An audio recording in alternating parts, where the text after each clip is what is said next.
Hello everyone, good evening. Welcome back to Exam Guru and today I discussed about full syllabus test 5. तो चलिए बच्चों start करते हैं question number 1 से। तो लाइट रिएक्शन और photosynthesis supply which of the following C3 cycle to biosynthesis stage. Biosynthesis पर बोले तो डार्क रिएक्शन। क्वेश्चन सिंपल ये कह रहा है कि आपकी जो फोटोकेमिकल रिएक्शन है बोले तो लाइट रिएक्शन है, दी जा रहा था फोटोकेमिकल रिएक्शन। फोटोकेमिकल रिएक्शन इसकी ऐसी कौन सी चीज है जो डार्क रिएक्शन बोले तो बायोसिंथेसिस फेज में यूज कर ली जाती है। तो एनर्जी है ना, बोले तो एसिमिलेटरी पावर जो बने हुए एडीपी और एनएडीपी हैं, जो आपकी लाइट रिएक्शन में फोटोलिसिस ऑफ वाटर की जो बने हुए एनएडीपी और एटीपी हैं वो यूज कर लिए जाते हैं डार्क रिएक्शन को। इस प्रकार से देखिए बता देते थोड़ा सा, जो आपका H2 है स्प्लिटिंग ऑफ वाटर बोले तो फोटोलिसिस ऑफ वाटर होगा यहाँ पे, और आपका 2H प्लस और प्लस 2 इलेक्ट्रॉन और हाफ ऑक्सीजन का मॉलिक्यूल इस तरह से बने। अब ये आपके हैं ना, ये आपके जाएंगे किसमें, cyclic and non cyclic photophosphorylation में, जिसमें आपका PS1 यूज होगा यहाँ पे, PS2 एंड PS1 दोनों यूज होते हैं यहाँ पे, और यहाँ पर सिर्फ और सिर्फ PS1 यूज होता है। ठीक है, तो कहते हैं इनकी हेल्प से आपके जो इलेक्ट्रॉन है H है ये आपके एनएडीपी से कुल आगे एनर्जी यूज बनना है। आपको एनर्जी का यूज का सोर्स वाटर है ना, सीधे सीधे वाटर है। यहाँ पे कहते हैं मैंगनीज एंड क्लोराइड आयन, और कभी कभी बाइकार्बोनेट आयन की प्रेजेंस में फोटोलिसिस ऑफ वाटर होगा। तो बनी हुई एनर्जी है जो PS1 और PS2 से वो यूज कर लिया जाती है डार्क रिएक्शन में, है ना।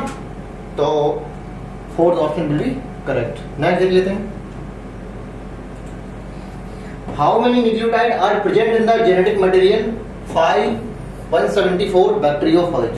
तो सिंपल ही है, आपका लर्निंग है, याद करने वाला डाटा है। न्यूक्लियोटाइड कितने थे इसमें, है ना, 5386। अब इसमें एक क्वेश्चन ये अच्छा बनता है कि आपके बैक्टीरियोफेज हैं, बैक्टीरियोफेज हैं,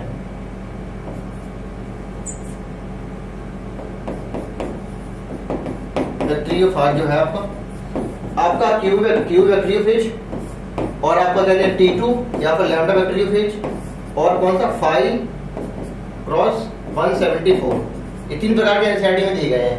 तो ये है सिंगल स्ट्रैंड आरएनए, ठीक है, और ये है सिंगल स्ट्रैंड डीएनए, और ये है क्या dsDNA, डबल स्ट्रैंड डीएनए। ठीक है, तो आपका इस तरह से लर्न कर लो आप इतने चीज को। बैक्टीरियोफेज बोले तो कॉलीफेज, है ना। तो 5174 सिंपली कितने होते हैं, इतने न्यूक्लियोटाइड होते हैं। लर्निंग देख लो एक बार, देख लेते हैं। कहते हैं Hershey and Chase experiment DNA T2 phage. अच्छा T2 फेज में ये देखो T2 फेज वाला है, कौन सा dsDNA वाला है ना, T2 फेज लैम्डा वाला रेडियोएक्टिव बाई। अच्छा ये डीएनए की रेडियोएक्टिविटी पूछ रहा है। देखो हर्षे चेज मतलब ये फाइनली डीएनए जेनेटिक मटेरियल ये फाइनली प्रूफ किसने किया था, हर्षे एंड चेज ने। कब किया था, 1952 में। इन्होंने क्या किया, दो एक्सपेरिमेंट लिए थे। इन्होंने बैक्टीरियोफेज लिया इस प्रकार से। एक बार क्या किया इन्होंने, जो प्रोटीन कोड है इसको रेडियोएक्टिविटी दी, मतलब सल्फर 35 ले लिया यहाँ पे, और नॉर्मल सल्फर कितना होता है S32, और फास्फोरस कितना होता है P31। तो ये चीज ना लेके अगर सल्फर को रेडियोएक्टिव लेना है तो ले लेते हैं S35, और इसको रेडियोएक्टिव लेना है तो ले लेते हैं P32। ठीक है, तो प्रोटीन कोड को अगर हम रेडियोएक्टिव लेंगे तो S35, और अगर मान लो जेनेटिक मटेरियल बोले तो डीएनए को अगर रेडियोएक्टिव लेना है अंदर के डीएनए को तो रेडियोएक्टिविटी क्या लेंगे P32। ठीक है, अब आगे का एक्सपेरिमेंट इन्होंने किया, इतना बताने की जरूरत है नहीं, सिंपली आपको P32 आंसर आ जाएगा, है ना। तो थर्ड ऑप्शन भी करेक्ट। फिर भी आपको बता देते हैं, इन्होंने तीन मेथड थे इसमें। कौन कौन से थे, ब्लेंडिंग में इन्फेक्शन था, इसके बाद ब्लेंडिंग था, और सेंट्रीफ्यूगेशन था। तीन प्रोसेस में फाइनली इन्होंने एक रिजल्ट निकाला और बता दिया कि डीएनए इज जेनेटिक मटेरियल, है ना। तो सिंपली इसमें बता देना डीएनए का कैसे ले लिया, P32 लिया था उन्होंने। अगर वो वाला क्वेश्चन में प्रोटीन पूछा होता तो S35 आंसर होता। ठीक है, कहते हैं population of organism a gene for which there are the two allele, ठीक है, D और D। तो कैपिटल D क्या हो जाएगा, डोमिनेंट एलील, है ना, और स्मॉल d रिसेसिव एलील। तो एलील फ्रीक्वेंसी D बराबर होने दिया कैपिटल D कितनी 0.8, हेंस ये स्मॉल d हो जाएगा कितना हो जाएगा 0.2, है ना। 1 से सब्ट्रैक्ट कर देते हैं तो स्मॉल d इतना हो जाएगा। तो कहते हैं आपकी according to NCERT P² plus Q² plus 2PQ = 1, ये आपका पूरा फॉर्मूला होता है ना। तो अगर कैपिटल D बराबर इतना हो जाएगा तो D² कितना हो जाएगा 0. कितना हो जाएगा, स्क्वायर कर दो इसको 0.64 हो जाएगा। ठीक है, और स्मॉल d का स्क्वायर कितना कितना आ जाएगा ये स्मॉल डी अगर 0.2 है तो जितना हो जाएगा 0.04 है ना। और क्वेश्चन में पूछा गया है फ्रीक्वेंसी ऑफ हेटेरोजाइगस एलील, बोले तो 2pq पूछा गया हमसे, ये क्वेश्चन अच्छा बन जाता है, एक बार नीट में आया क्वेश्चन है ये।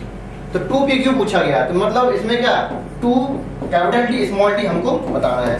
कैपिटल टी कितना है 0.8 0.8 मल्टीप्लाइड बाई 2 और 0.8 है ना, कितना आ जाएगा 0.8 और 0.2 0.2 तो उसमें मल्टीप्लाई कितनी आ जाएगी 0.32, ठीक है। तो ये आ जाएगा आंसर। और बाकी दो ऑप्शन में ये भी है, देखो ये कैपिटल डी स्क्वायर है ये, और ये क्या है स्मॉल डी स्क्वायर है, और ये क्या है 2d small D.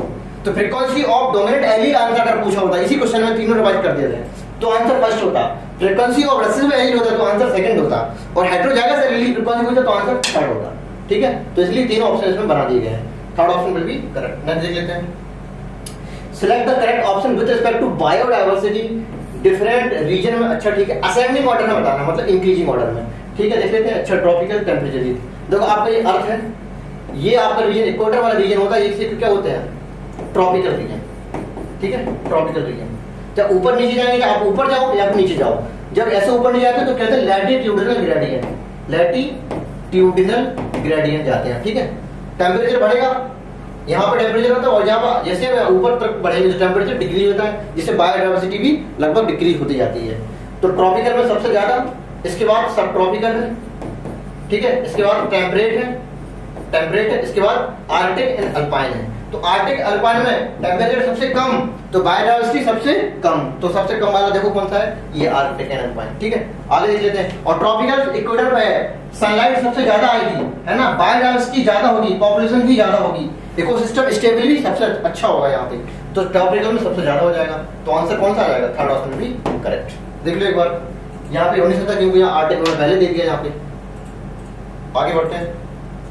Which of the following given chlorinated hydrocarbon reject in the biological magnification? Biological magnification बोले तो बायो मैग्निफिकेशन। एक्चुअली में क्या होता है कि कंसंट्रेशन हर ट्रॉपिक लेवल में बढ़ती जाती है, T1 में कुछ होती है ना, और जैसे जैसे हम ट्रॉपिक लेवल में बढ़ते जाते हैं तो इनकी कंसंट्रेशन हर ट्रॉपिक लेवल पे इस तरह से बढ़ती जाती है। तो ऐसे कैसे बढ़ जाती है, इसलिए बढ़ जाती है कि T2 है इस पर अटैक करेगा, T3 इसको खा लेगा, T4 इसको खा लेगा, है ना। जैसे घास फूस है, इंसेक्ट ने खाया, मीटिक ने खाया, उसको सांप ने खा लिया, सांप को हमने खा लिया। तो इस प्रकार से जो कंसंट्रेशन है वो हर ट्रॉपिक लेवल से बढ़ती जाती है। इसी कंसंट्रेशन को बढ़ना कहते हैं बायो मैग्निफिकेशन। मैग्नीफाई का करना मतलब इंक्रीजमेंट, एक्सेलरेशन। तो कहते हैं DDT का है, बायो मैग्निफिकेशन में यूज होता है। अब DDT, थोड़ा DDT के बारे में बता देते हैं। एक्चुअली वो डाइक्लोरो डाइफिनाइल ट्राइक्लोरो एसीटोन होता है ना, ट्राइक्लोरो इथेन। इसका स्ट्रक्चर बना देते थोड़ा ना, CH3 ये क्या हो गया आपका, इथेन हो गया। इसके दोनों हाइड्रोजन हम हटा दिए यहाँ पे, और यहाँ पे मैंने लगा दिया क्या, बाइफिनाइल, बोले तो दो बेंजीन के मॉलिक्यूल लगा दिए, ठीक है। तो ये हो गया क्या, बाइफिनाइल हो गया। अब इसमें क्लोरीन लगा दिए, ठीक है, और तीनों हाइड्रोजन हटा के मैंने क्या लगा दिया, Cl3। तो ये इथेन था, अब ये ऐसा हो गया dichloro diphenyl trichloro ethane, that is DDT। ये होता है DDT का फुल फॉर्म। तो इसी का बायो मैग्निफिकेशन होता है, हर ट्रॉपिक लेवल में लगता बढ़ते जाते हैं ये, है ना। तो DDT तो पॉली क्लोरीनेटेड बेंजीन है, ये बेंजीन हाइड्रोक्लोराइड, ये भी अब क्लोरीन की कंपाउंड है, लेकिन इनका बायो मैग्निफिकेशन नहीं होता, मतलब ये हर ट्रॉपिक लेवल के साथ नहीं बढ़ते हैं। तो first option will be correct. Next देख लेते हैं। Which of the following features seen in the living organism including microbes and without exception? अच्छा ठीक है, कहते हैं according to NCERT 5 characteristics of living organism, that is growth, reproduction, consciousness, cellular organism and metabolism में से 3 ऐसे थे जो कैसे थे, डिफाइनिंग प्रॉपर्टी थी, और 2 कैसी थी, नॉन डिफाइनिंग, जिसमें ग्रोथ और रिप्रोडक्शन थी, बाकी ये 3 डिफाइनिंग थे। तो जिसमें मेटाबॉलिज्म था विदाउट एक्सेप्शन था। अब कॉन्सेप्ट में एक्सेप्शन इसलिए था क्योंकि इसमें कोमा पेशेंट भी आ गया बीच में, है ना, तो इसलिए लोअर प्रायोरिटी देंगे, है तो डिफाइनिंग लेकिन लोअर प्रायोरिटी देंगे, है ना। और मेटाबॉलिज्म किसका, विदाउट एक्सेप्शन, सीधा सीधा आंसर है एनसीईआरटी लाइन है। आगे बढ़ते हैं। ऑर्डर पोएस इंक्लूड्स व्हीट, क्योंकि व्हीट की फैमिली क्या होती है, पोएसी, है ना। और बाकी मकोई और पोटैटो की फैमिली क्या होती है, सोलेनेसी, सोलेनेसी, ठीक है। कहते हैं सोलेनेसी और कन्वोल्वेसी, कन्वोल्वेसी दोनों इंक्लूड होते हैं ऑर्डर इसमें पॉलीमोनियल्स, पॉलीमोनियल्स ऑर्डर में, ठीक है।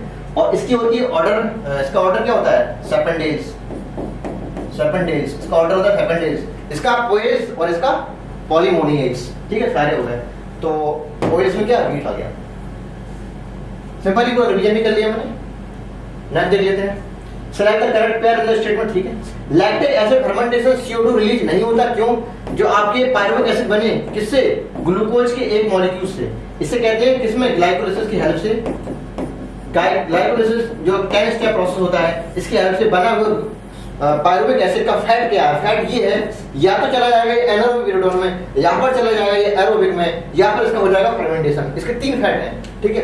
अगर ये हो जाएगा इसका एनारोबिक पेरियोडोन तो कहते हैं लैक्टिक एसिड बनता है, कहते हैं 3 कार्बन का, ठीक है। अगर होता है फर्मेंटेशन तो कहते हैं C2H5OH प्लस CO2 बनेगा, है ना। ये कितना है? 3 कार्बन का है। कितने? 2 मॉलिक्यूल बनते हैं, ये 6 कार्बन का होता है, ठीक है, 6 कार्बन का है। अब यहाँ हो गया, अब एरोबिक में चला जाएगा तो फाइनली CO2 प्लस H2 बन जाएगा, 6CO2 प्लस CH2, ठीक है। ये क्रैब साइकिल में चले जाएंगे। ये फर्मेंटेशन है जिसमें CO2 रिलीज होती है, लेकिन ये 3 कार्बन का कंपाउंड है, तो यहाँ पे लैक्टिक एसिड फर्मेंटेशन में या लैक्टिक एसिड एनारोबिक ब्रेकडाउन में CO2 का रिलीज नहीं होता है। ये एक्चुअली में नीट में आया हुआ क्वेश्चन है, ठीक है। तो लैक्टिक एसिड फर्मेंटेशन में CO2 का रिलीज नहीं होगा, ये कह रहा होता है, तो गलत हो गया ये।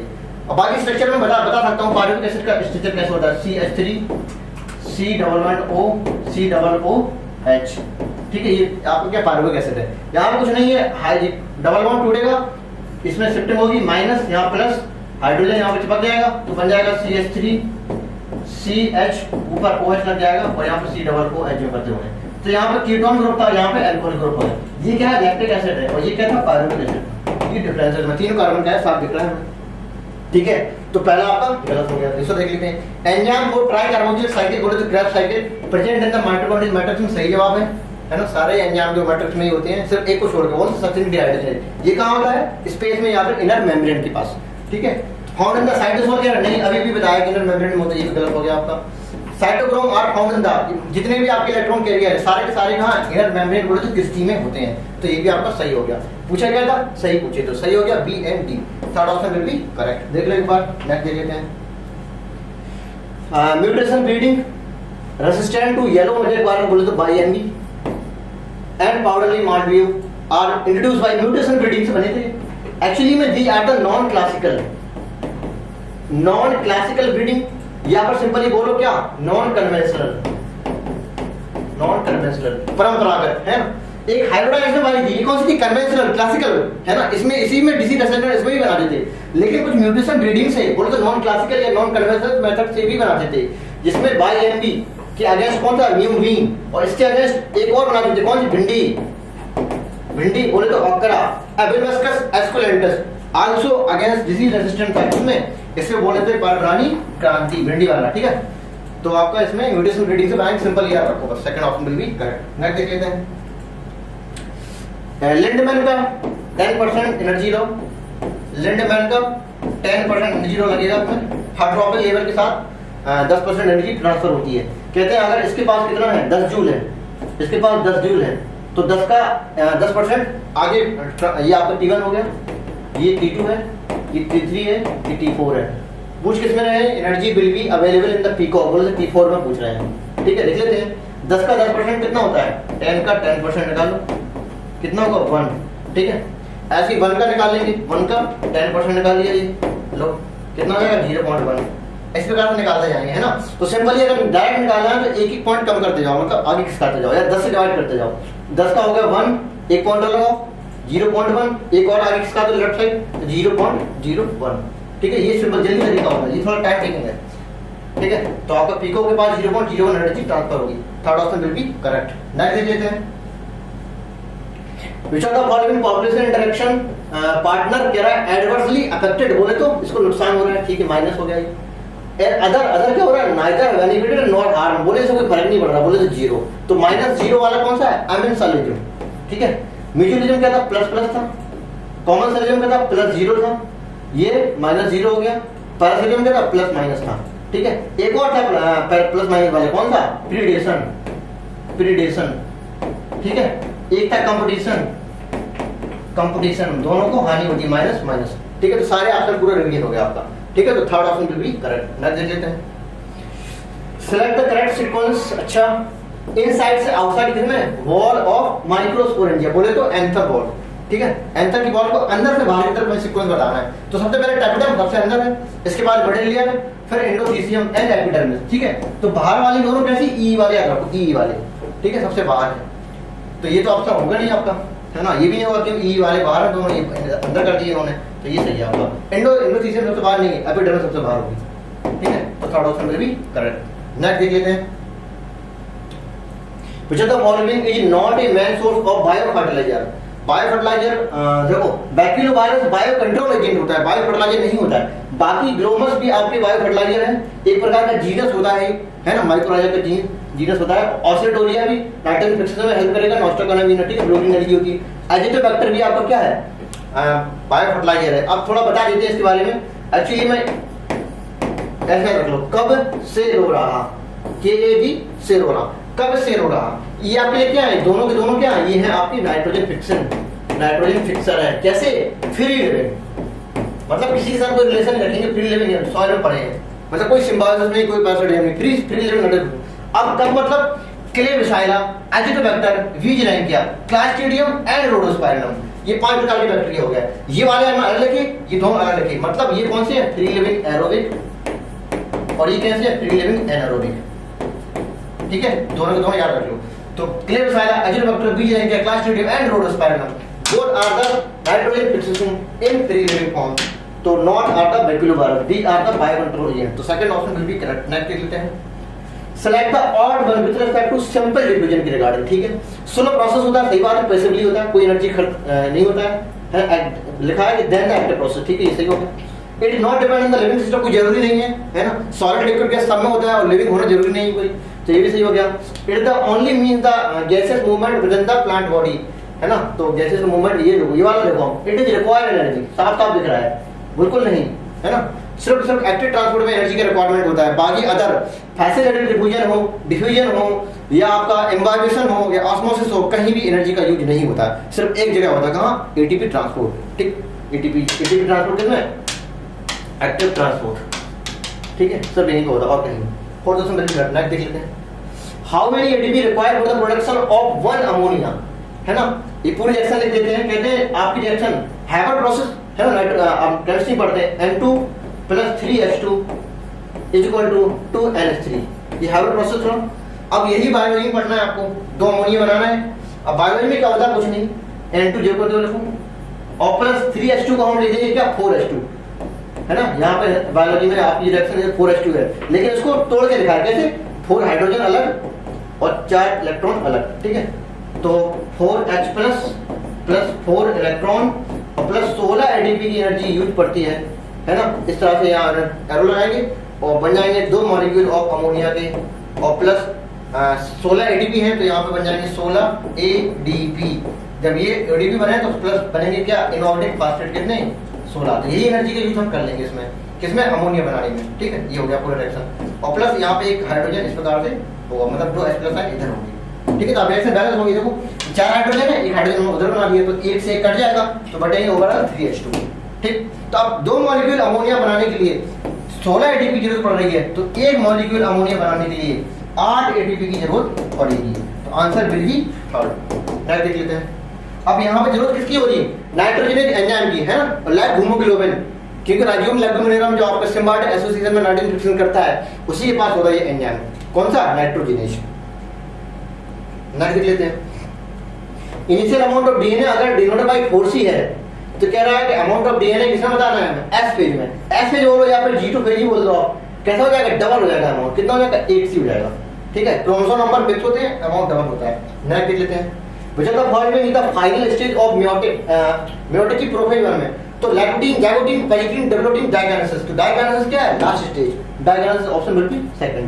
नेक्स्ट देख लेते हैं, seed are present but not covered, अच्छा, इन मेंबर ऑफ, किसमें, सीड तो है लेकिन कवर्ड नहीं है, तो एंजियोस्पर्म में भी सीड होता है ना, इसमें भी सीड होता है, लेकिन इसमें सीड हैबिट होती है, यार देखिएगा, सीड नहीं होती है, सीड हैबिट होती है, मतलब सीड जैसे हैबिट स्टार्ट हुई यहाँ, ठीक है। तो कहते हैं सीड दोनों में है, लेकिन इसमें कैसी है, विदाउट कवरिंग, नंगे पड़े हैं, नेकेड है, तभी तो कहते हैं जिम्नोस्पर्म, है ना। स्पर्म मतलब सीड, जिम्नो मतलब होता है नेकेड, है ना, नाम से पता चल रहा है। तो सीड तो है लेकिन विदाउट कवरिंग, कौन सी कवरिंग, आपकी पेरिकार्प बोले तो मैं पेरिकार्प फ्रूट बॉल जिसे बोलते हैं, ब्राउट कर रहे हैं, लेकिन एंजियोस्पर्म में है सीड तो होते हैं लेकिन कवरिंग के साथ फ्रूट बॉल होगी इसमें बढ़िया से। तो first option will be correct. तो 1 और 3 मत लगा देना, है ना, इसमें सीड ही नहीं होती, सीड हैबिट होती है एक्चुअली में। एल्गिन वाटर होल्डिंग सब्सटेंस होता है किसका, ब्राउन एल्गी का। एक कैरोलिन होता है वाटर होल्डिंग सब्सटेंस, वो भी होता है किसका, रेड एल्गी का। तो एल्गिन किसका है, ब्राउन का। Second option will be correct. Next देख लेते हैं। A bacterial cell does not have, क्या नहीं होती बैक्टीरियल सेल के पास, फ्लैजेला तो सिर्फ यूकेरियोट के पास होते हैं, पॉली नहीं फ्लैजेला दोनों के पास होंगे ना, फ्लैजेला दोनों के पास होंगे, बस तरीका थोड़ा अलग हो, है ना, एक के पास 1+0 होगा, एक के पास 9+2 वाले होंगे। फास्फोलिपिड बाइलेयर दोनों के पास होती है ना। पॉलीन्यूक्लियोटाइड बोले तो डीएनए, है ना, दोनों के पास होगा। लेकिन काइनेटोकोर ये बनते हैं किसमें, देखो ये क्रोमोसोम बनाया मैंने, ये क्रोमोसोम बनाया मैंने, ठीक है, ये सेंट्रोमियर है और ये क्या लगे काइनेटोकोर। बैक्टीरिया में डीएनए तो होता है, ये डीएनए पड़ा है, धागे। डीएनए क्या है, एक्चुअली कुछ नहीं है, ये धागे हैं। यही धागे में जो हिस्टोन प्रोटीन आ जाती है तो इसको बढ़िया से एक अरेंजमेंट, ये ऐसे अरेंजमेंट मिल जाता है। एक्चुअली में ऐसा नहीं होता, ये ऐसे होता है, देखो ये धागे कुछ ऐसे अरेंज हो गए, ये धागे कुछ ऐसे दिख रहे हैं, है ना, ये धागे कुछ इस तरह से हो गए। ये क्यों हो गया ऐसे, क्योंकि हिस्टोन प्रोटीन ने इनको चिपका दिया आपस में, है ना। ये एक्चुअली में ये नहीं होता, ऐसे होता है। तो ये ऐसे बनेगा ही नहीं, क्यों, हिस्टोन प्रोटीन ही नहीं होती है प्रोकैरियोट के पास। जब हिस्टोन प्रोटीन नहीं होगी तो आपका इस तरह से क्रोमोसोम बनेगा ही नहीं। डीएनए तो होगा लेकिन क्रोमोसोम नहीं होंगे। तो क्रोमोसोम ही नहीं होंगे तो काइनेटोकोर कहां से होगा भैया। तो second option will be correct. Next देखते हैं, which mineral element found in the middle lamella of the plant, बोले तो कैल्शियम पैक्टेट। किसकी बनी होती है, कैल्शियम पैक्टेट की, मिडिल लैमेला, है ना। इसका प्रीकर्सर कौन होता है, सेल प्लेट प्रीकर्सर होता है ना, तो calcium. Third option will be correct. Next देख लेते हैं, pair of microtubule present in the singly, बोले तो सिंगलेट फॉर्म में, है ना, सिंगलेट फॉर्म में, इन द सेंटर ऑफ, किसमें, प्लाई में तो नहीं, बैक्टीरिया के पास होता है। सिलिया, हाँ ये सही है, क्यों, सिलिया हो चाहे फ्लैजिला हो, होता है 9+2 अरेंजमेंट, बोले तो पेरिफेरल माइक्रोट्यूब्यूल एंड साइटल माइक्रोट्यूब्यूल। ये कैसे होते हैं, डबलेट फॉर्म में है, ये कैसे सिंगलेट फॉर्म में है, तो इस प्रकार से, है ना। और बाकी यहाँ पे इस तरह से होते हैं, है ना, ऐसे करके लगे होते हैं यहाँ पे, ठीक है। तो 2 सिंगलेट सेंट्रल माइक्रोट्यूब्यूल, है ना, microtubule present in the singly, किसमें, पेयर बोल रहा है, मतलब 2 होते हैं, किसमें, सिलिया में। अगर कोई फ्लैजिला ऑप्शन होता तो वो भी सही होता है ना, लेकिन प्लिया नहीं, प्लाई नहीं होगा आपका। सेंट्रियोल में कितना कैसे होता है, 9+0, इसमें होता ही नहीं है सेंट्रल वाला, ठीक है। और फिम्बरी में नहीं, फिम्बरी भी नहीं होगा आपका, क्योंकि सिर्फ बैक्टीरिया में होता है। ये देख लेते क्या है, ये आपकी पेरिकार्प है, बोले तो फ्रूट बॉल है, पेरिकार्प होगी। ये आपका क्या, एंडोस्पर्म है, एंडोस्पर्म है। एक्चुअली स्ट्रक्चर किसका है, ये एक्चुअल स्ट्रक्चर किसका है, एम्ब्रियो ऑफ मोनोकॉट सीड, ठीक है। और ये आपकी स्ट्रक्चर सी है यहाँ पे। तो एक्चुअली में हम पहले आपको बता दे रहे हैं एक्चुअली में होता क्या है, कहानी क्या होती है। ये मेसोकोटाइल, एपिकोटाइल, हाइपोकोटाइल, प्लीम्यूल, रेडिकल, और 2 लार्ज शेप कॉटिलेडन। ये कॉटिलेडन हो गए, कॉटिलेडन 2 है तो मतलब ये क्या है, डाइकॉट हो गया, ये डाइकॉट के एम्ब्रियो बना दिया मैंने, ठीक। और ऐसे मोनोकॉट बना दीजिए, यहाँ भी mesocotyl, epicotyl, hypocotyl, plumule, radicle and single large shape cotyledon होगा, इसको बोलते हैं स्कूटेलम, ठीक है। तो यहाँ पर 2 कॉटिलेडन है, डाइकॉट है, एक कॉटिलेडन है, स्कूटेलम बोलते हैं मोनोकॉट शीट में, सेम स्ट्रक्चर है। लेकिन इसमें एक और एक्स्ट्रा लेयर होती है ना। तो कॉलियोटाइल के ऊपर एक और होती है, यहाँ पे प्लीम्यूल के ऊपर जैसे कॉलियोटाइल, रेडिकल के ऊपर एक और होती है, इसको बोलते हैं कॉलियोराइजा। तो कॉलियोटाइल एंड कॉलियोराइजा ये दोनों कहाँ है, सिर्फ मोनोकॉट में है, ठीक है। तो इसमें क्या है, अब ये आपका जो सी स्ट्रक्चर है, ये क्या है, ये तो एंडोस्पर्म हो गया, ये आपकी प्लीम्यूल, ठीक है, ये प्लीम्यूल होगा आपका। और ये क्या है, कॉटिलेडन है, कॉटिलेडन है, लेकिन मोनोकॉट में एक ही होता है, इसको क्या बोलेंगे, स्कूटेलम। तो ये आपका स्कूटेलम हो गया, सी स्कूटेलम। अब पढ़ लेते हैं, कहते हैं A is formed by the integument of the ovule. Integument of ovule से क्या बनता है, सीड बनते हैं, सीड कोड बनती है ना। और इसमें सीड कोड नहीं है, पेरिकार्प बोले तो फ्रूट है, फ्रूट बॉल है, सीड बॉल नहीं है, ठीक है। तो ये गलत हो गया आपका।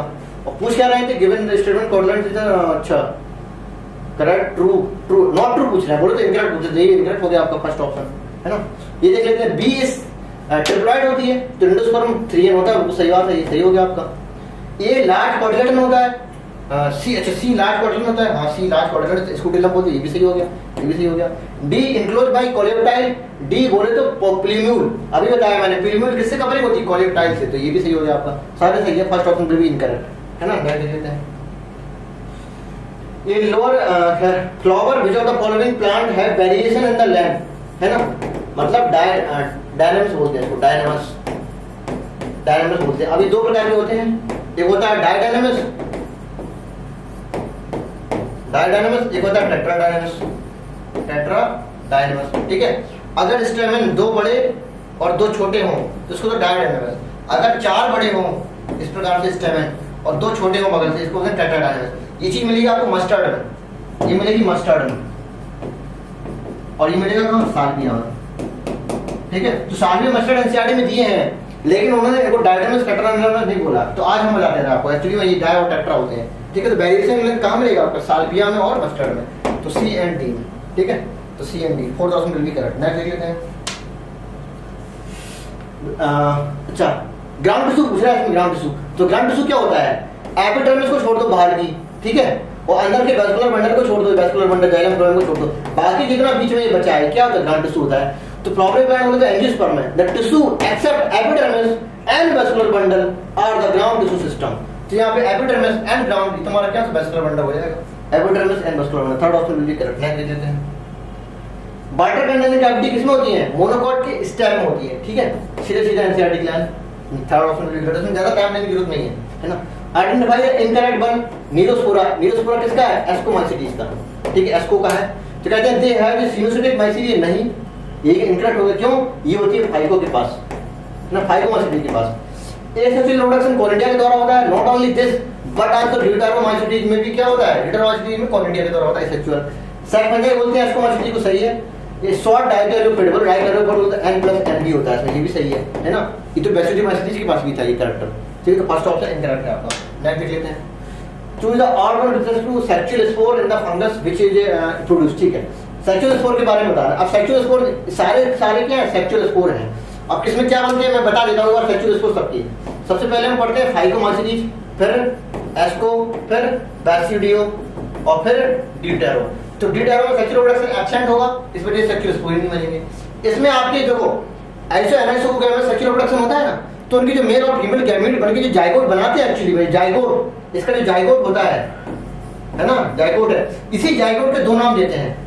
इसी जाइगोट का नाम क्या, या तो बोलेंगे ऊस्पोर या फिर बोलेंगे क्या, या तो ऊस्पोर बोलेंगे या फिर बोलेंगे क्या, जाइगोस्पोर।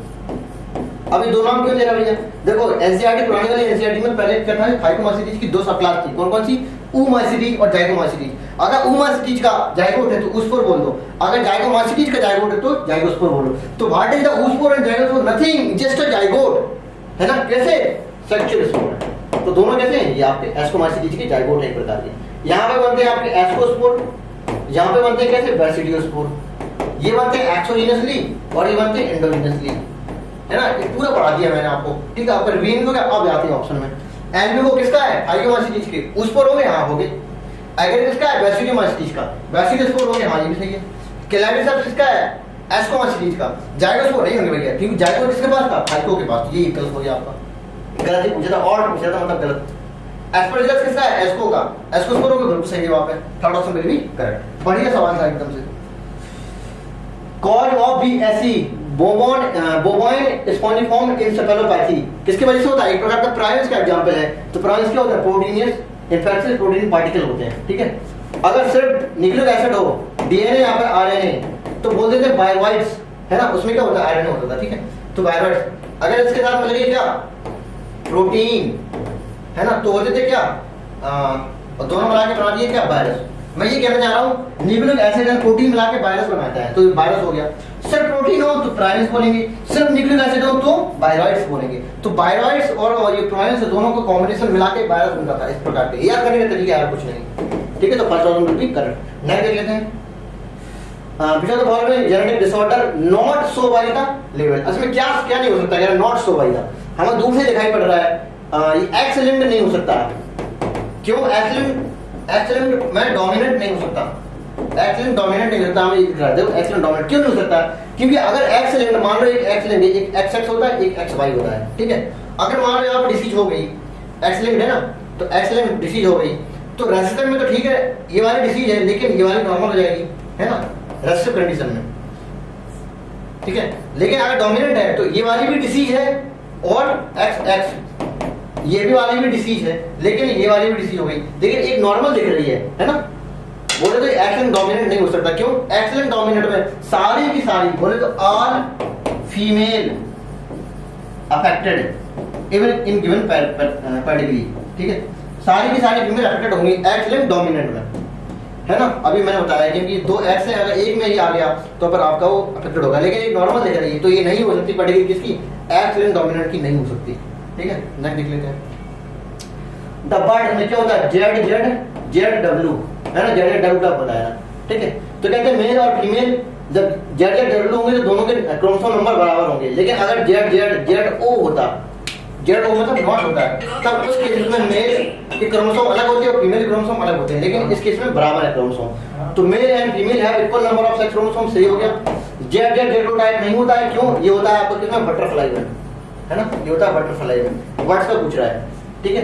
तो मेल आर होमोगैमेटिक नहीं, जो जेड डब्ल्यू है ये वाला ये आपका है, हाँ ये सही लग रहा है, सही है, ये मेल है और ये कौन सा? फीमेल है। तो कहते हैं फीमेल हेटेरोगैमेटिक है ये, फीमेल हेटेरोगैमेटिक बोलो या फीमेल हेटेरोमॉर्फिक बोलो, है ना।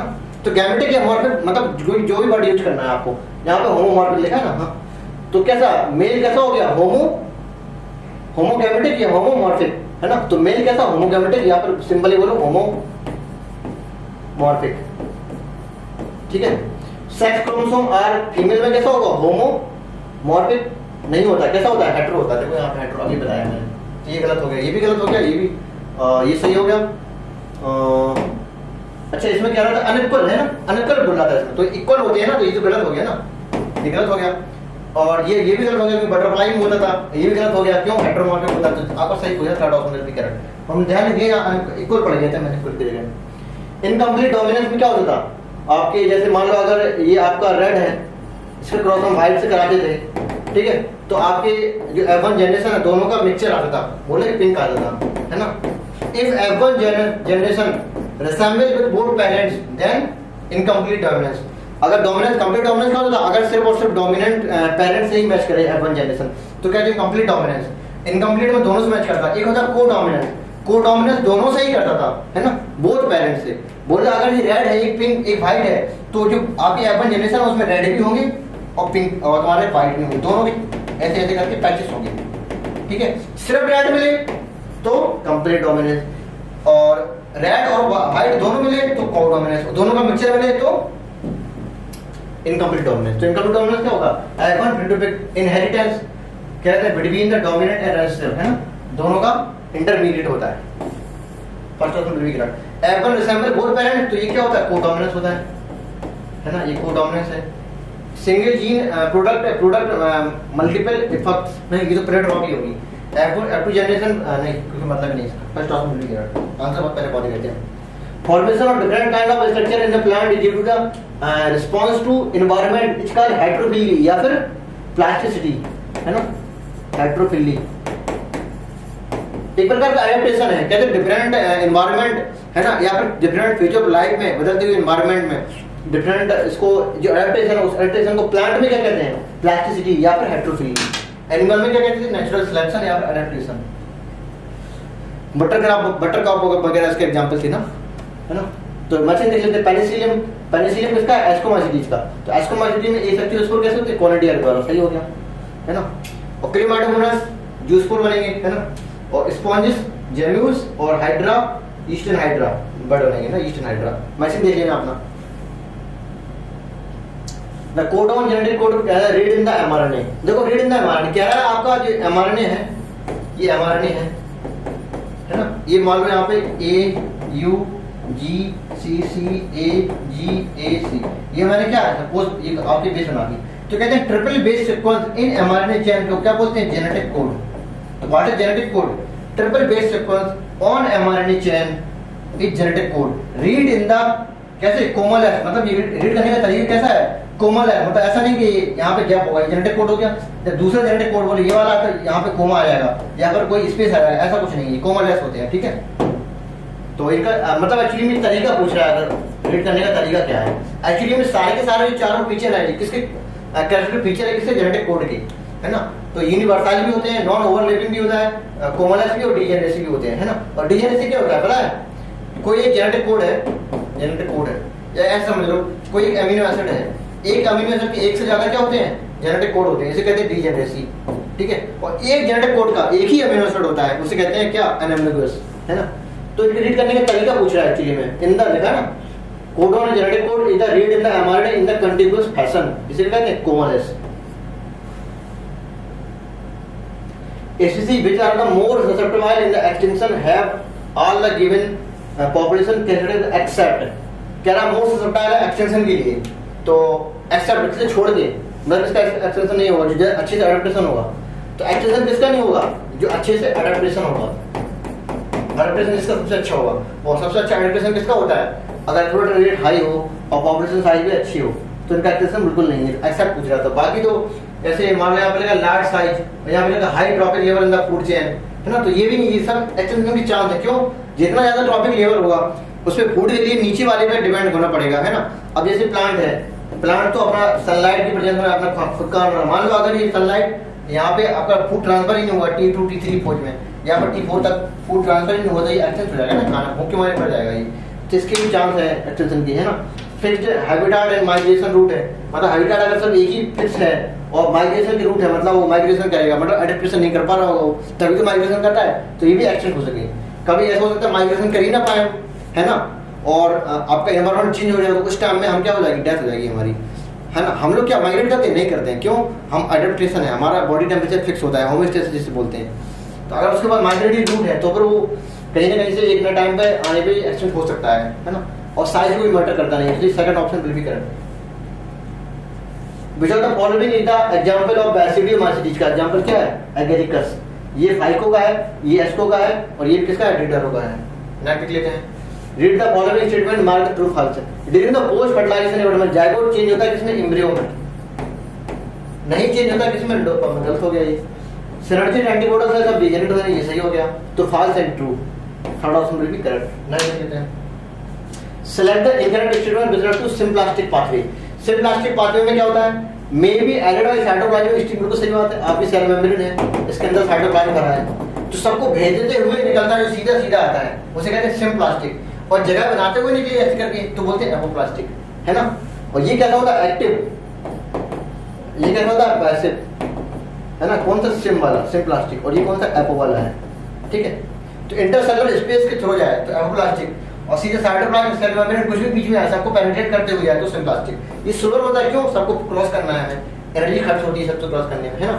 तो कहते हैं वाटर मूवमेंट रिलेटेड स्लोअर होता है, वो सही बात है। Cytoplasmic streaming movement down the potential gradient, down the potential gradient मतलब इसका पोटेंशियल ग्रेडियंट यहाँ कम है, क्यों, कंसंट्रेशन ज्यादा है तो वाटर पोटेंशियल इसका कम होगा, यहाँ पर कंसंट्रेशन कम होगी तो यहाँ वाटर पोटेंशियल ज्यादा होगा, है ना। पॉजिटिव में तो नहीं होगा लेकिन होगा लेस नेगेटिव, यहाँ मोर नेगेटिव है, तो down the potential gradient movement होता है, तो ये भी सही हो गया। Does not involve the crossing in the cell, नहीं इन्वॉल्व होते हैं क्रॉसिंग में, है ना, तो इनकरेक्ट पूछा था, fourth option will be correct. Next देख लेते हैं, रेप्टिकुलर रेटिकुलम में ATS reticulum, ATS type reticulum ribosome, अच्छा ये क्या हो गया, रब एंडोप्लाज्मिक रेटिकुलम, ये इधर आना चाहिए रेटिकुलम, ठीक है, है एटीएस टाइप राइबोसोम, एक बार देख लेते पेपर में गड़बड़ तो नहीं है। क्वेश्चन नंबर 141, रब एंडोप्लाज्मिक रेटिकुलम पेपर में सही है ना, यहाँ पर स्लाइड में गड़बड़ होगी, रेटिकुलम इधर आएगा, ठीक है। तो रब एंडोप्लाज्मिक रेटिकुलम में एटीएस राइबोसोम होता है, बिल्कुल सही बात है। बाकी 70s कहाँ, माइटोकॉन्ड्रिया और प्लास्टिड वगैरह के पास होते हैं ना, और साइटोप्लाज्म में भी एटीएस ही होते हैं। तो पॉलीसोम क्या होता है, एक सिंगल एमआरएनए चेन में काफी सारे अगर राइबोसोम लग जाए, है ना, किसमें होता है, प्रोकैरियोट में होता है ये, उसे कहते हैं पॉलीसोम या पॉलीराइबोसोम।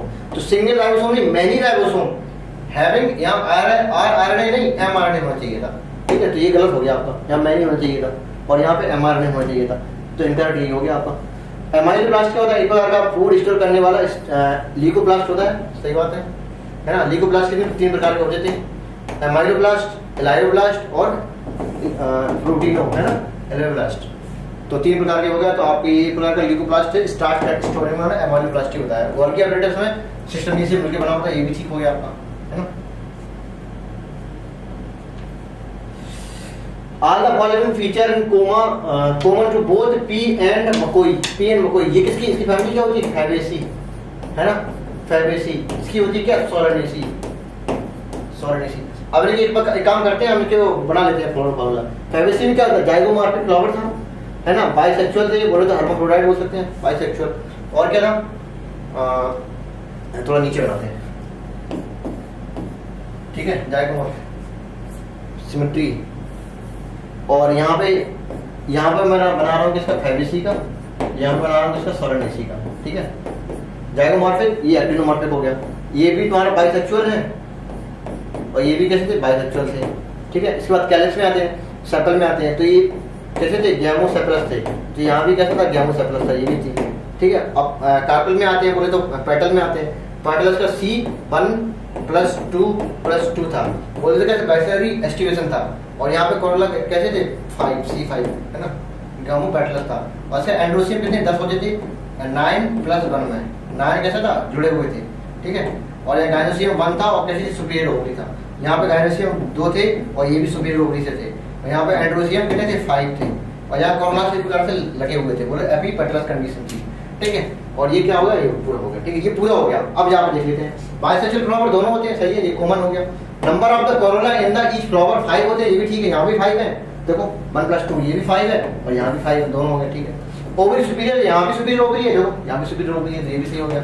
सीड आर एंडोस्पर्मिक, है ना, ये चीज इसमें नहीं दिखाई देगी, लेकिन एक्चुअली में एंडोस्पर्मिक सीड होते हैं, कौन से होते हैं, ओनली सोलनेसी, ये होते हैं एंडोस्पर्मिक, ठीक है। ये कैसे होते हैं, फैबेसी नॉन एंडोस्पर्मिक होते हैं, तो ये आपको गलत हो गया, 4000 विल बी करेक्ट।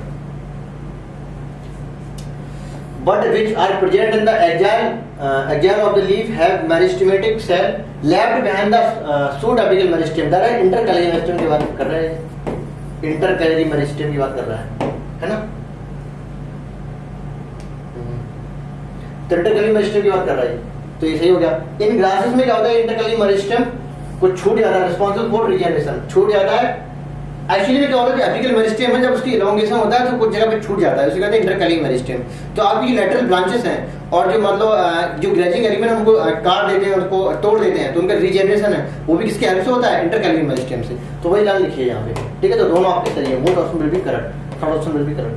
नेक्स्ट देते हैं, फ्लैजिलेटेड प्रोटोजोन आपका ये सिलिएटेड था और ये तो आपका प्रोटिस्टा में आता, ये तो आता ही नहीं है, ये ट्रिपेनोसोमा था फ्लैजिलेटेड, है ना, कॉज क्या रहता था, क्या स्लीपिंग सिकनेस करता था ये।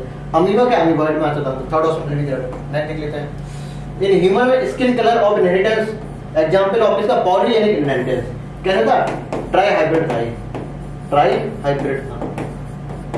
इसका कितना कलर पूरा रेशियो 20, यहाँ 15, 6, 6, 1, 1, ये आता था रेशियो, है ना। एक होता था डाई हाइब्रिड, तो आपका जो स्किन देखो हाइट ऑफ द ह्यूमन पूछे या फिर skin colour of the human पूछे, तो किसका एग्जांपल होता है, पॉलीजेनिक इनहेरिटेंस का, ये ट्राई हाइब्रिड का हो गया, ठीक है। और डाई हाइब्रिड में भी क्रॉस आता था कितना, 6:4:1, है ना, तो 6:4:1, ये आता है। एक्चुअली ये है नहीं आपके, ठीक है, कितना याद रखो उसके बाद। The rate of formation of new organic matter by cow herbivore the forest, actually में क्या होता है, आपके ये प्लांट है, ठीक है, ये आपका प्लांट हो गया, ये सनलाइट को ऑब्जर्व करेगा और बनाएगा क्या, ग्रास प्राइमरी प्रोडक्टिविटी, है ना। तो amount of organic matter produce by green plant या बोले तो producer in presence of sunlight, इसे कहते हैं ग्रास प्राइमरी प्रोडक्टिविटी। अब यही इसमें यूज कर लिया, अब इसमें कुछ रेस्पिरेटरी लॉसेस भी होंगे, है ना, तो जो निकल के आता है वो होता है एनपीपी। तो amount of matter produce after respiratory losses, ये क्या होता है, एनपीपी। यही एनपीपी ट्रांसफर होता है किसमें, आपके हर्बीवोर, मतलब जो घास खाने वाले होते हैं, ये इसमें ट्रांसफर हो जाएगा। अब यही हर्बीवोर बोले तो कंज्यूमर, ये क्या प्राइमरी कंज्यूमर है, यही कंज्यूमर एक नया ऑर्गेनिक मैटर बनाता है, क्या न्यू ऑर्गेनिक मैटर बनाएगा। जैसे प्रोटीन बना लेंगे हम, है ना, जैसे हमने बिल्डिंग ब्लॉक बना रहे हैं, मसल बॉडी बना रहे हैं, तो नया ऑर्गेनिक मैटर हमारे यहाँ मसल में आ गया ना, तो जो मसल में आया वही वो क्या होता है, यही होती है सेकेंडरी प्रोडक्टिविटी, ठीक है। ये कैसी की प्राइमरी प्रोडक्टिविटी, ये सेकेंडरी प्रोडक्टिविटी। तो यही पूछ रहा है rate of formation of new organic matter, है ना, तो ये हो गया, ठीक है, सेकेंडरी प्रोडक्टिविटी। और ग्रास प्राइमरी प्रोडक्टिविटी है GPP. Parasite found in the living organism, सही बात है। प्रेडेटर ओवर एक्सप्लॉइट नहीं करेगा, क्यों, नेचर कैसा होता है उसका, प्रूडेंट होता है ना, प्रूडेंट बोले तो कैसा, विवेकशील होता है, खाएगा तो भक्षण तो करेगा, लेकिन ऐसा नहीं, उसकी जो नीड है वो ग्रेड में चेंज नहीं होती है ना। अगर नीड अगर ग्रेड में चेंज हो गई तो कहते हैं ओवर एक्सप्लॉइटेशन, मतलब एक्सटेंड हो जाएगी स्पीसीज। तो नेचर ग्रेडेशन का जनरली कैसा होता है, विवेक इक्वल टू प्रूडेंट नेचर का होता है, एनसीईआरटी की लाइन है। लाइक इन सिम्बायोटिक एसोसिएशन होता है, एलिमेंट का सही है, प्लस प्लस बोलते हैं, ये दोनों ही प्लस प्लस के हैं। म्यूचुअलिज्म माइक्रोराइजन क्या, symbiotic association of between fungi and root of high plant, ये भी सही हो गया आपका। तो आपका गलत कौन सा हो गया, second option will B mismatch, है ना। सेलेक्ट द इनकरेक्ट पूछना है among the following, gibberellin promote करेगा बोल्टिंग का सही है, इंटरनोडल इलॉन्गेशन बोलेंगे, ये भी सही हो गया। Oxygen biology distribute in the monocot में नहीं डाइकॉट में, डाइकॉट में, तभी तो कहते हैं 2,4-D एक प्रकार का ऑप्शन है, यहाँ डी का मतलब डाइकॉट है, मतलब डाइकॉट, ये डाइकॉट की जो हर्बिसाइड है, ये हर्बिसाइड होता है एक तरह से, ये वाली है, इसी को किल करेगा डाइकॉट को, ठीक है। और cytokinesis delay in the leaf senescence को डिले करेगा, उन्हें जवानी बना रखता है, एब्सिड के एडेड प्रमोट सीड डोमिनेंसी, है ना, तो ये भी आपका सही हो गया, सीड डोमिनेंसी को प्रमोट करेगा। तो इसका आंसर कौन सा हो जाएगा, आंसर कौन सा हो जाएगा, ये second option will be incorrect. Next देख लेते हैं, read the following statement and the true false दिखाना है। क्या angiosperm most of the pollen grain shed in 3 cell, नहीं, मोस्ट ऑफ द कितना होता है 2 सेल स्टेज में, कितने 60%, एनसीईआरटी की लाइन है कि 60% एंजियोस्पर्म 2 सेल स्टेज में सेड हो जाते हैं, मोस्ट बोले तो 60%, 2 3 नहीं 2 होना चाहिए, तो गलत हो गया। आउटर लेयर और पोलर ग्लैंड की स्पोर पोलन होती है, एक्जान किसकी बनी होती है, एक्जान स्पोर पोलन की, सही हो गया, तो ये गलत, ये सही। The polar gland of member solanaceae कितना होती है इसकी वायबिलिटी, 1 मंथ, एनसीईआरटी में लिखी है फ्यू मंथ्स, है ना, बोले 30 डेज, और 30 मिनट्स किसकी होती थी, 30 मिनट्स किसकी होती थी, याद है, ग्रास फैमिली की, बोले तो वीट, है ना, वीट और राइस वगैरह, इनकी कितनी थी वायबिलिटी, पॉलीग्रेन की वायबिलिटी होती थी सिर्फ 30 डे, है ना, आधे घंटे, 30 मिनट्स सॉरी। तो आपके यहाँ पे लिखा 30 मिनट्स किसकी होती है वायबिलिटी, ग्रास फैमिली की, ये किसकी बता रहा है, सोलानेसी की, तो इनकी नहीं है। सोलानेसी 3 फैमिली होती थी, RSL, रोजेसी, सोलानेसी, लेगुमिनेसी, इनकी आपकी पॉलन की वायबिलिटी कितनी होती थी, मंथ्स, ये गलत हो गया आपको। Pollen grain can not use as a food supplement, नहीं यूज कर सकते हैं, है ना, रेस हॉर्सेस वगैरह, एथलीट वगैरह परफॉर्मेंस को इंक्रीज करने के लिए पॉलन ग्रेन का यूज करते हैं, ये सिरप और टैबलेट के फॉर्म में आते हैं, तो ये गलत हो गया, है ना। तो सारे गलत हैं आपके, सिर्फ बी को छोड़ के, तो सिर्फ बी वाला आपका ट्रू है, बाकी सब गलत है ना, तो ट्रू बाकी सब फॉल्स है, तो थर्ड ऑप्शन भी गलत है। नेक्स्ट क्वेश्चन देख लेते हैं last, which stage of sewage treatment small जो पार्टिकल्स हैं उसको रिमूव कर दिया जाए, किसमें, प्राइमरी ट्रीटमेंट में, है ना। तो एक्चुअली में देखो, ये प्राइमरी ट्रीटमेंट है और सेकेंडरी ट्रीटमेंट है, ये प्रकार का बायोलॉजिकल है ना, ये कैसा है, बायोलॉजिकल ट्रीटमेंट है, और ये कैसा है, फिजिकल ट्रीटमेंट है, फिजिकल ट्रीटमेंट है। अब ये इसमें क्या होता है, फिल्ट्रेशन होगा, filtration and sedimentation, filtration and sedimentation बोले तो इसकी छनाई होगी, इसके बाद उसका सेडिमेंटेशन मतलब जो बैठ जाएंगे तली में, तो filtration and sedimentation is the primary treatment, इसमें स्मॉल पार्टिकल वगैरह को रिमूव कर दिया जाए, एक प्रकार का फिजिकल प्रोसेस है। ये बायोलॉजिकल ट्रीटमेंट है जिसमें हम क्या करते हैं, इसमें हम बीओडी को कम करेंगे, बीओडी को रिड्यूस कराएंगे, ठीक है। ये कैसा होता है, एरोबिक प्रकार का, तो second option will be correct. Okay, thank you, bye bye.